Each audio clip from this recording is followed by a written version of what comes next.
Good morning, neighbors. Welcome back to Cooking with Neighbors. It is I, Jerry Ellen, and I hope that you're all having a fabulous day. Today on Cooking with Neighbors, I'm joining in on an open collaboration with my friend Create with Linda. I wanted to do a recipe from a cookbook that they have, and I picked this cookbook, Bonita's Kitchen. I am going to leave a link to the cookbook if you wanted to get it, and I'm going to leave a link to the website, her website, with all the ingredients and that. Also, I'm going to leave a link to the video where she made what I am making. She's a wonderful lady from Newfoundland, Canada, and I lived in Nova Scotia, so the East Coast provinces, so it's a Nova Scotia neighboring province to Newfoundland. I love her. She's wonderful. So page 62 is the recipe I'm making. I'm making this to give to someone that would like it. That's what I'm making. Pound cake. And I'm not making the coconut cream frosting that Bonita has made because the person I'm giving it to doesn't eat coconut. So take you neighbors down here with me. Also going to show you, do what's for dinner in this video. Okay, I hope you guys are having a fabulous week, and let's get started. So in a bowl, I have some flour. Okay. Add some baking powder, and like I said, there's going to be a link that takes you to the measurements for this. Okay, salt. Okay, I'll put my dry ingredients aside because I have to cream together my my butter at room temperature so it's soft. My sugar. You can use a hand mixer, you can use a wooden spoon. You just want this, you want to cream together, that's all. It's getting creamy and light in color. Now I'm going to add my eggs, I believe. Continue to mix. Adding the eggs, one at a time. Okay.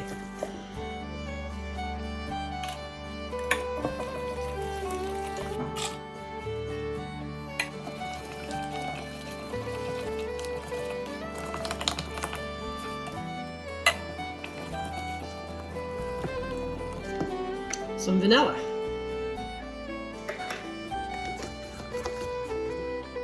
And some milk.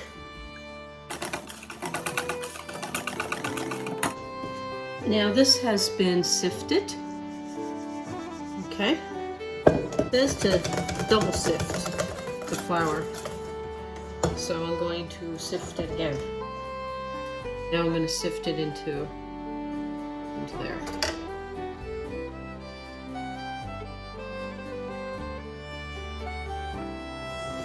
My oven is preheated to 350.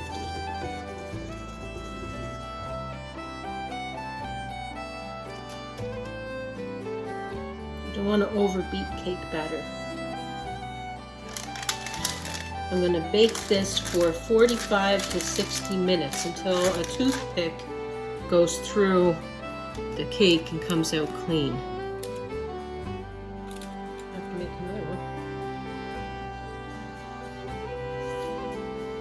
Look at this, neighbors.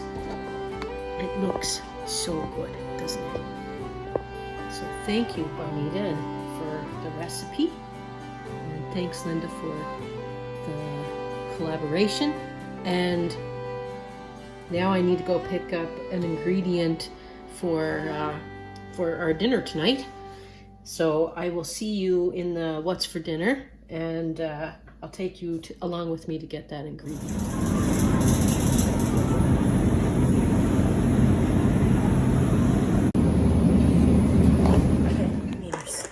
What we are making.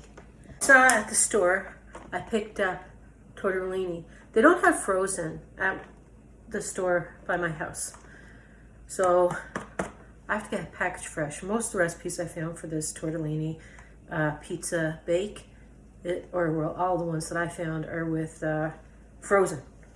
Kilogram. We only need like a half a kilogram, like 450 grams. So that'd be like 16 ounces. Okay, so I'll take half of this bag. I'm gonna cook that according to package and directions, okay? 24 pepperoni slices, and I quartered them, okay? Now, if you want to saute some mushrooms and that, whatever pizza toppings you like, I'm just using what I had in my fridge. So I had a green pepper in my fridge. I just want to brown the pepperoni a wee little bit. If you want, you can use more pepperoni if you like. Casserole dish here. Turn that off. Honey.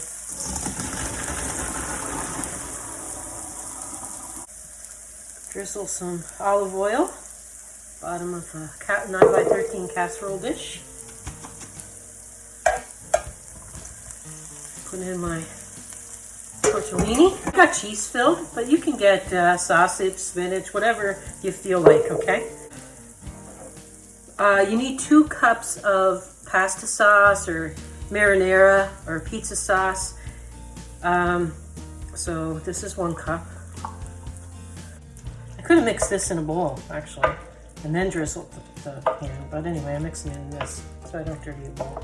I like a bit of basil flavor in with my pizzas and stuff, so I'm going to use a little bit of this.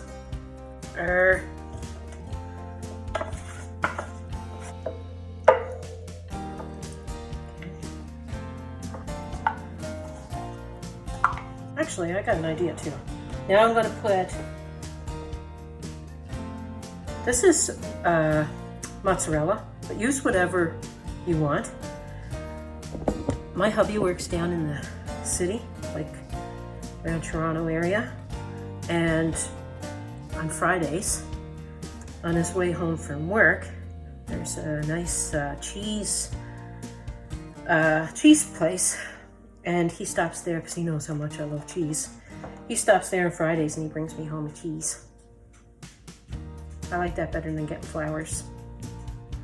This is 2 cups I shredded. I'm gonna put the other cup.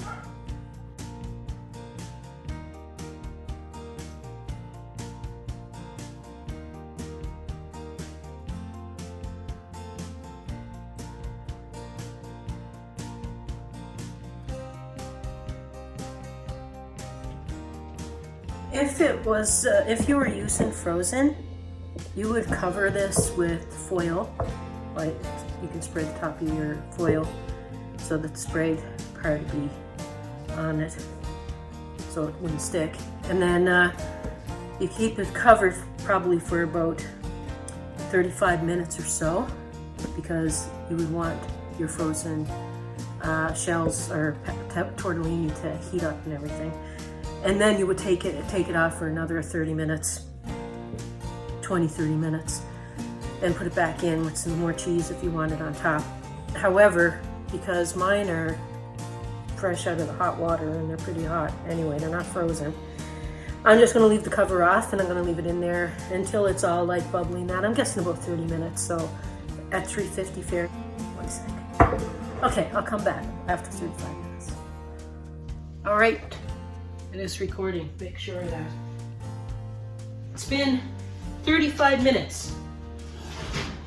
And look at this. I'm very happy with this. That looks really good, neighbors. It's bubbling. And I think it's gonna be delicious. I got my cousin Mel on Zoom in there. We're chit-chatting. So I'm gonna get... She said hello. I don't know if they can hear you, Mel. I should take you out and show you the neighbor. She's still hollering hi, guys.